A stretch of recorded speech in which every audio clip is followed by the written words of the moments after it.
So there's heap. And then there's stack. So typically when we're talking about heap memory, any kind of memory can be in the heap. But typically when you make something in the heap, it kind of stays around a little bit longer than stack. So stack memory, the way the stack memory works, every time you call a function, for example, you're going to create another stack. And then another function call will create another stack. Another function call will create another stack. And so in theory, depending on scope, this function might be able to access this function's data, this function might be able to access this function's data, this function might be able to access this function's data, depending on scope. If they're all different scopes, then yeah, they can't do that.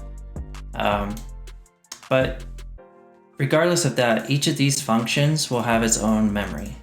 And as the functions get resolved, that memory gets deleted. It goes away. So for example, like in one of these more complex functions, this draw function, it creates all these variables and puts all these variables into its stack memory.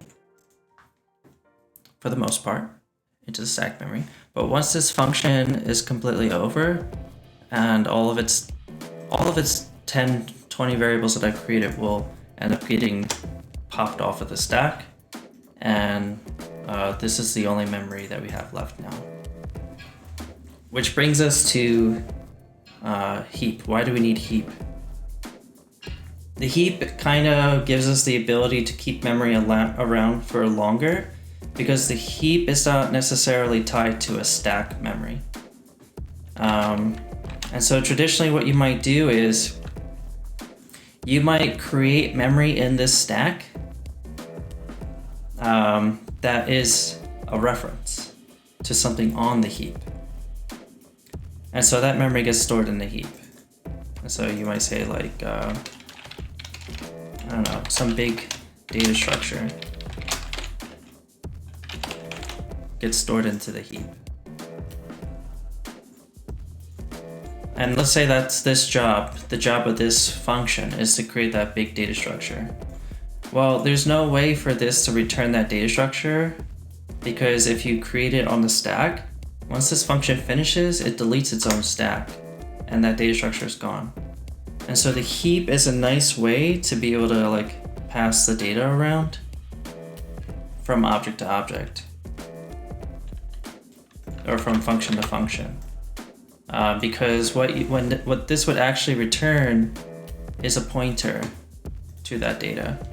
And so this might create some reference to something onto the stack. And when the function finishes, it actually returns that data to this stack. And now this has a reference to the data on the heap. The data on the heap survived. Now the only thing that in theory got deleted from this is just like an integer pointing to the address. And so like maybe 4 bytes of memory was deleted, and it just gave that 4 bytes of memory essentially over to this stack. And so to me, like heap stack is like longer lasting memory, shared memory. And you usually do it so that there's a few reasons. One would be it's cheaper to pass the data around, because the alternative is something called a struct. A struct would make deep copies of objects. And so like if you had this giant data structure as a struct and you returned it to this parent function call, you would make a deep copy of every single property of that struct, then pass that up. And then let's say that this needed to pass it up, it would make a deep copy of everything, pass that up.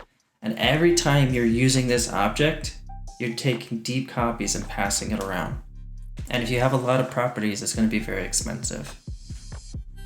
And so that's another reason to use heap, The heap makes it so that you could just create this pointer to something and just easily pass around like this integer that's pointing to it from stack to stack. And you don't need to worry about creating clones and copying all the fields and all that really heavy processing. You just pass around this tiny number from stack to stack.